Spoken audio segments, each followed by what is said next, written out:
দর্শকবৃন্দু, আমি এখন দাঁড়িয়ে আছি বেনাপোল পোর্ট বন্দরে, আন্তর্জাতিক প্যাসেঞ্জার টার্মিনালের সামনে। দেখতে পাচ্ছেন যারা বাংলাদেশ থেকে ইন্ডিয়ার উদ্দেশ্যে রওনা দেবে এক এক করে সবাই আসতেছে, তাদের পাসপোর্ট দেখাচ্ছে, এখান থেকে পাস হচ্ছে। তো আমাদের বেনাপোল পোর্ট বন্দর হচ্ছে এটা। পাসপোর্ট ভিসার মাধ্যমে যারা ইন্ডিয়াতে যায় তারা এই রুট ধরেই, এই পোর্টটা ধরেই আর কি মূলত ইন্ডিয়ার প্রবেশ করে। তো এই মুহূর্তে আমি যেখানটাতে দাঁড়িয়ে আছি এটা হচ্ছে আহ, আন্তর্জাতিক প্যাসেঞ্জার টার্মিনাল, উদ্ভিদ সংঘ নিরোধ কেন্দ্র। তো আমি মূলত এই ভিডিওটা করেছি আপনাদেরকে দেখানোর উদ্দেশ্যে। তো দেখতে পাচ্ছেন এখানে এই যে বিজিবি আছে এই পাশে এই প্রান্তে, এনারা চেক করে প্রতিটা পাসপোর্ট ভিসা সুন্দর করে চেক করে পাস করে।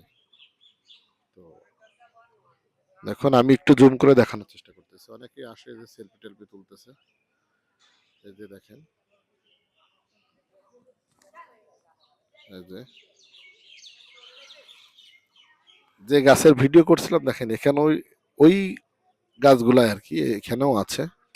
এই একটা গাছ আছে, গাছটা বেষ্টনী দিয়ে ঘেরা, অনেক পুরাতন বছরের গাছ, অনেক পুরাতন। তো এটাই হচ্ছে আমাদের বাংলাদেশের শেষ সীমানা। এখান থেকে পাসপোর্ট এবং ভিসার মাধ্যমে এই বর্ডার ক্রস করে ভারতে যেতে হয়। তো এগুলো দেখানোর জন্য মূলত আমি এই ভিডিওটা করলাম।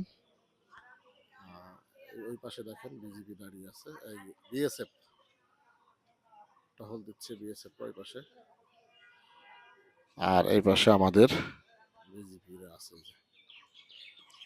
তো ঠিক আছে, সবাই ভালো থাকুন। আমি আরো নতুন নতুন ভিডিও নিয়ে আপনাদের সামনে আসবো ইনশাল্লাহ।